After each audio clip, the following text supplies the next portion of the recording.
Bismillahirrahmanirrahim. Exercise 1.1 question number 1 part 4.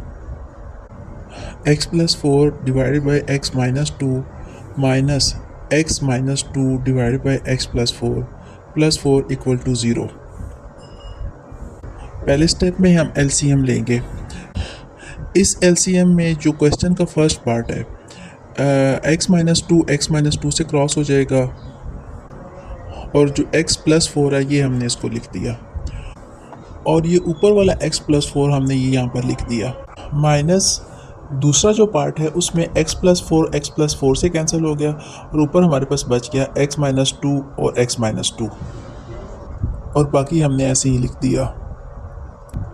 उसे next step में आए तो x प्लस 4 और x प्लस 4 दोनों x प्लस 4 होल स्क्वायर हो गए। इसी तरह फिर आगे माइनस और x minus two whole square हो गया और बाकी हमने सब ऐसे ही लिख दिया।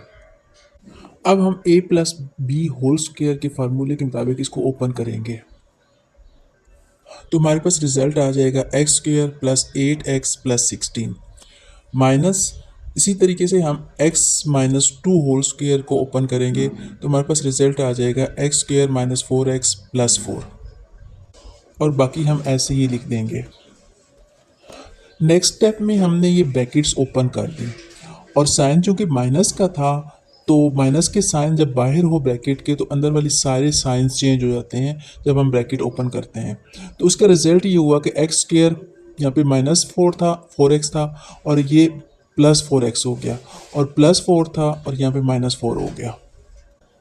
एक्स स्क्वायर से कट गया 8x और प्लस 4x 12x हो गया प्लस 16 माइनस 4 12 बच गया। आगे बाकी हमने वैसे ही लिख दिया। अब हम बोथ साइड x माइनस 2 और x प्लस 2 जो कि डिनोमिनेटर है उससे दोनों साइड से मल्टीप्लाई करेंगे। फर्स्ट अमाउंट से जब मल्टीप्लाई किया तो x माइनस 2 x माइनस 4 दोनों आपस में क्रॉस हो गए, बाकी हमारे पास सिर्फ 12x प्लस 12 बच गया। और राइट साइड पे जब हमने 0 को x माइनस 2 और x प्लस 4 से मल्टीप्लाई किया तो 0 ही आंसर आ गया।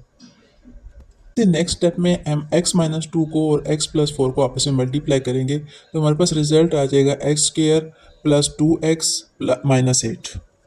फिर हमने इस ब्रैकेट को ओपन किया और 4 को मल्टीप्लाई किया एक्स स्क्वायर से प्लस 2x से और माइनस 8 से तो हमारे पास आ गया 4x square plus 8x minus 32। अगले स्टेप में 12x और 8x को ऐड कर दिया और फिर हमने इक्वेशन को रीअरेंज कर दिया तो हमारे पास आ गया 4x square plus 20x minus 20 equal to 0। ये कोऑर्डिनेट इक्वेशन आ गई।